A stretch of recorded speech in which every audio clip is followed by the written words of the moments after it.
देखो बेटे, आज के इस वीडियो में हम लोग समझने जा रहे हैं क्लास 12 केमिस्ट्री का एक मोस्ट इंपॉर्टेंट टॉपिक जो आपके बोर्ड एग्जाम के दृष्टिकोण से बहुत ही ज़्यादा इंपॉर्टेंट है, जिसका नाम है क्वथनांक में उन्नयन क्या होता है। इस बारे में डिटेल से सबसे पहले आपको बता दूं कि आपके बोर्ड एग्जाम में ये प्रश्न कई बार आ चुका है कि क्वथनांक में उन्नयन क्या होता है, विस्तार पूर्वक बताइए। और यही कारण है कि आज के वीडियो को आप लोग अंत देखेंगे ताकि कहीं से भी आपकी कोई भी डाउट न रह पाए। ठीक है, तो चलो हम वीडियो को स्टार्ट करते हैं। लेकिन वीडियो में आगे बढ़ने से पहले आपसे एक छोटी सी रिक्वेस्ट है कि मेरे इस चैनल को आप सब्सक्राइब करके जुड़ें ताकि और भी बेहतरीन वीडियोस का नोटिफिकेशन आपको इसी फ़ोन पे पहुंच जाए। ठीक है, तो चलो हम वीडियो को स्टार्ट करते हैं और समझते हैं आज के बेहतरीन टॉपिक क्वथनांक में उन्नयन क्या होता है, इस बारे में डिटेल से।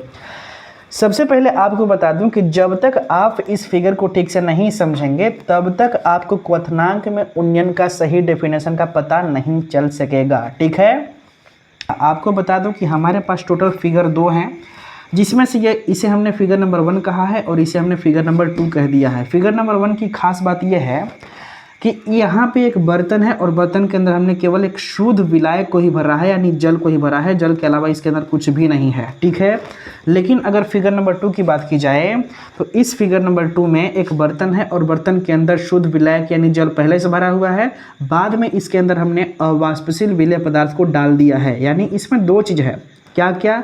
शुद्ध विलायक यानी जल है इसके अंदर, दूसरी चीज़ ये है कि अवाष्पशील विलेय पदार्थ है। तो आखिर ये अवाष्पशील विलेय पदार्थ होता क्या है? तो आपको बता दूं कि ऐसा विलेय पदार्थ जिसे गर्म करने पर वह विलेय पदार्थ वाष्प अवस्था में परिवर्तित ना हो पाए, तो उस प्रकार के हम विलेय पदार्थ को बोलेंगे अवाष्पशील विलेय पदार्थ। जैसे मान लो चीनी को अगर हम गर्म करते हैं तो चीनी वाष्प अवस्था में परिवर्तित नहीं हो पाती है, और यही कारण है कि चीनी को हम बोल सकते हैं अवाष्पशील विलेय पदार्थ।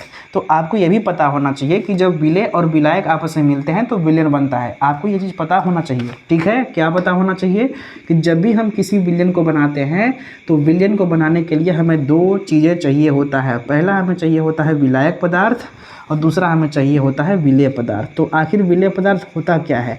तो विलेय पदार्थ एक प्रकार का ऐसा पदार्थ है जिसकी मात्रा हमेशा कम रहता है और जो घुलता है उसको हम बोलते हैं विलेय पदार्थ। जैसे मान लो चीनी। ठीक है, अगर आप शरबत बनाना चाह रहे हैं तो चीनी की मात्रा कम लेंगे, और दूसरी बात यह है कि चीनी जो है घुलता है, तो हम चीनी को कह सकते हैं कि ये एक प्रकार का विलेय पदार्थ है। दूसरी बात, विलायक उसको बोलते हैं जिसकी मात्रा अधिक हो और जो अपने अंदर विलेय पदार्थ को घोल ले उसको बोलते हैं विलायक। जैसे मान लो जल। ठीक है, तो जल एक ऐसा पदार्थ है जिसकी मात्रा हम हमेशा अधिक लेते हैं और जो अपने अंदर इस विलेय पदार्थ को यानी चीनी को घोल लेता है, तो इस प्रकार के पदार्थ को हम बोलते हैं विलायक पदार्थ। तो आपको पता होना चाहिए जैसे ही चीनी जल के अंदर घुलेगा तो एक प्रकार का विलयन प्राप्त होगा, खास प्रकार का, जिसे हम बोलेंगे मान लो शरबत। क्या चीज़? शरबत। ठीक है, तो उसी तरह से मान लेते हैं कि हमने एक बर्तन रखा है, बर्तन के अंदर हमने शुद्ध विलायक यानी जल को भर दिया है, बाद में हमने चीनी इसमें डाल दिया, तो इन दोनों के मिलने से एक हमें विलयन प्राप्त होगा।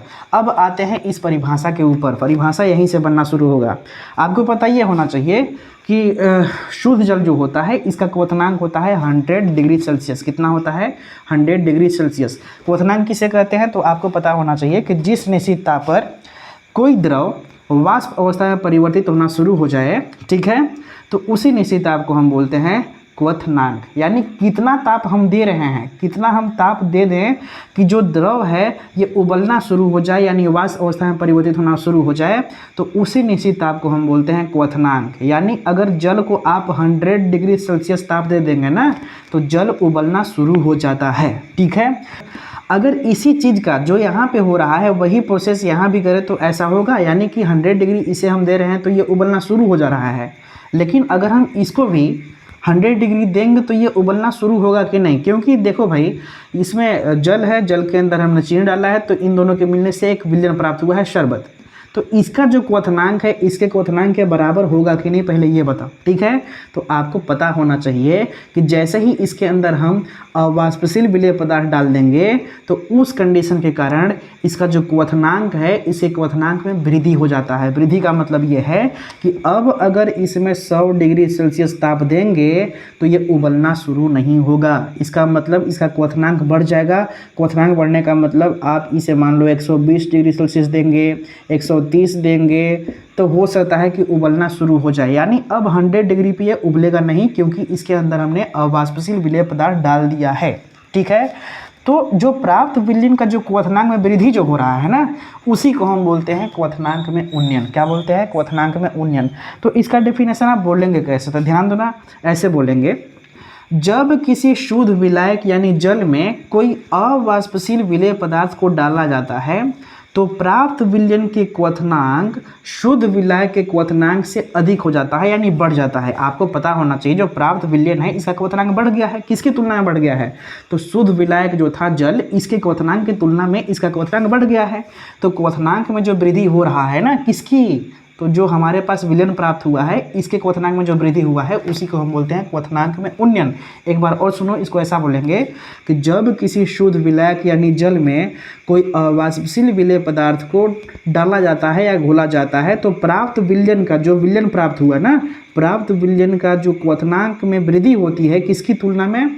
तो शुद्ध विलायक के क्वथनांक की तुलना में जो वृद्धि होती है इसमें ना, उसी को हम बोलते हैं क्वथनांक में उन्नयन। तो इसका डेफिनेशन मैं लिख दे रहा हूँ, ठीक है। यहाँ पे लिखूँगा कि जब किसी शुद्ध विलायक जैसे जल में कोई अवाष्पशील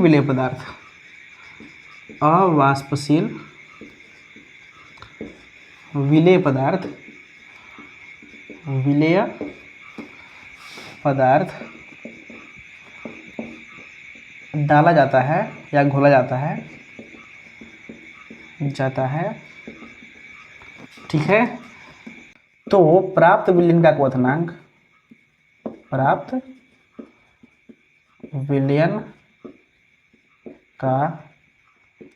क्वथनांक शुद्ध विलायक के क्वथनांक से बढ़ जाता है। क्या चीज? शुद्ध विलायक के क्वथनांक से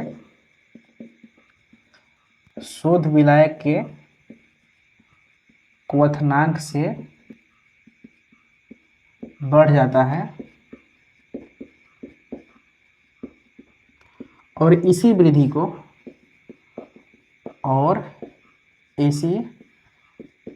को क्या बोलते हैं?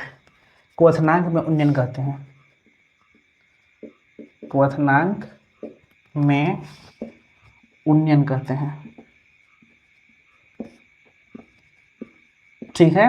मैं उम्मीद कर सकता हूं कि ये डेफिनेशन आपको समझ में आ चुका होगा। इस डेफिनेशन में हम ज़्यादा कुछ नहीं बताए हैं, बस इतना बताए हैं आपको कि जब किसी शुद्ध विलायक यानी जल में कोई अवाष्पशील विलेय पदार्थ घोला जाता है तो प्राप्त विलयन के क्वथनांक शुद्ध विलायक के क्वथनांक से बढ़ जाता है और इस वृद्धि को हम बोलते हैं क्वथनांक में उन्नयन, ठीक है। अब समझिए कि क्वथनांक में उन्नयन जो है इसे हम डेल्टा टीबी से दिखाते हैं, ठीक है। मैं यहाँ पे लिख दे रहा हूँ इसे मतलब किसे? क्वथनांक में उन्नयन को इसे डेल्टा टीबी से प्रदर्शित करते हैं,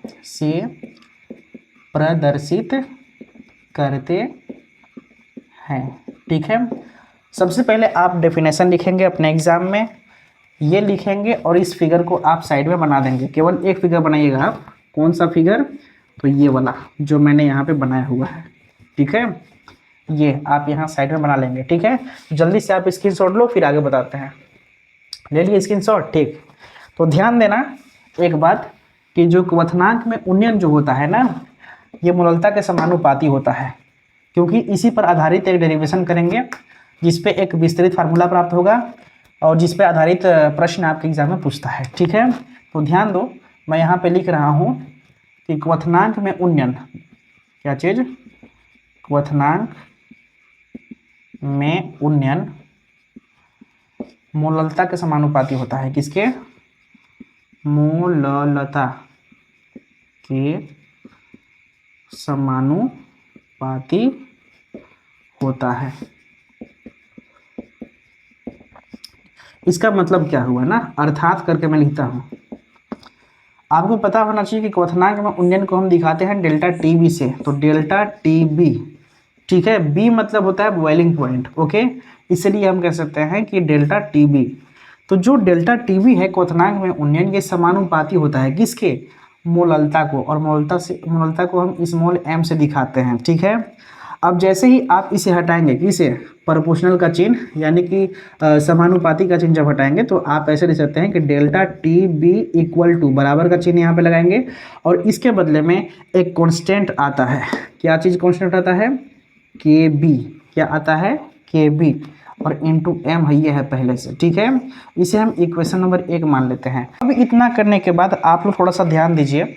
हमने एक वीडियो में आपको बताया था मोललता का डेफिनेशन, और डेफिनेशन के बाद में एक इसका फार्मूला भी आपको बताया था मोललता का। तो वो जो फार्मूला है उसका मान यहाँ पे हम रख देंगे, मोललता जो m है इसका मान यहाँ पे रख देंगे तो एक विस्तृत फार्मूला आपको प्राप्त हो जाएगा।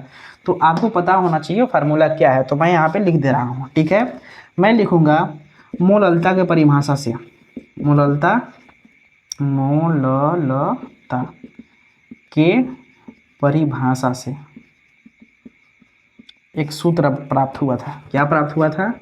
m इक्वल टू, क्या हुआ था, W B into 1000 divide by M B into W A, ये प्राप्त हुआ था। इसे हम इक्वेशन नंबर 2 मान लेंगे। अब हम ये करते हैं कि इक्वेशन नंबर 2 का मान उठा के इक्वेशन 1 में रख दे रहे हैं, यानी जो m है इसका मान उठा कर ये वाला यहाँ पे हम रख देंगे। जब रखेंगे तो क्या होगा, ध्यान देना ना, मैं यहीं पे लिख रहा हूँ कि समीकरण 2 का मान समीकरण 1 में रखने पर, समीकरण 2 का मान समीकरण 1 में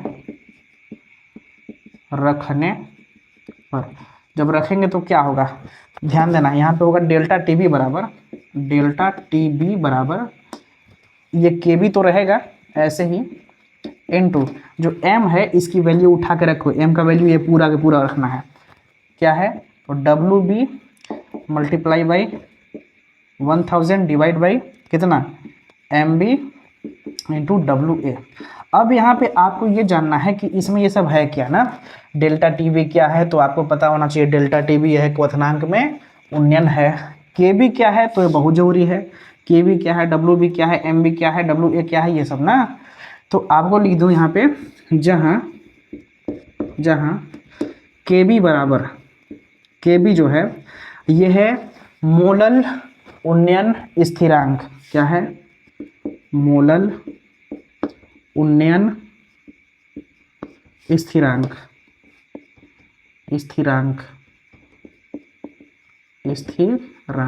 ठीक है। ध्यान देना, इधर लाइट से शायद चमक रहा होगा, यहाँ पे हमने लिखा है मोलल उन्नयन स्थिरांक, आप इसको लिख लेना, ठीक है। और ये यहाँ पे मैं लिख रहा हूँ डब्लू बी, डब्लू बी जो है यह विलेय का भार, क्या है, विलेय का भार, ठीक है। और एम बी जो है, एम बी यह है विलेय का अणुभार, और डब्लू ए जो है, डब्लू ए है यह है विलायक का भार, ठीक है। आपको बता दूं कि आपके एग्जाम में पूछता है के बी यानी कि मोलल उन्नयन स्थिरांक जो है इसका डेफिनेशन क्या होता है इस बारे में, ठीक है। तो आप जल्दी से आप इसका स्क्रीनशॉट लो, फिर हम आपको बताते हैं कि मोलल उन्नयन स्थिरांक क्या होता है इस बारे में, ठीक है। ले ली स्क्रीनशॉट, ठीक। ध्यान दो, अब हम समझते हैं मोलल उन्नयन स्थिरांक यानी कि के बी के बारे में, ठीक है। इसका डेफिनेशन कुछ इस प्रकार से होगा कि जब किसी विलायक के, ध्यान देना, जब किसी विलायक के 1000 ग्राम में, 1000 ग्राम में अवाष्पशील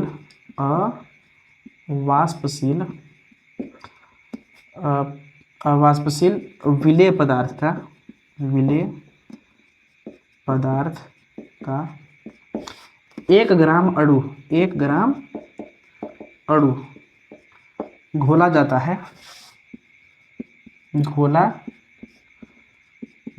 है तो क्वथनांक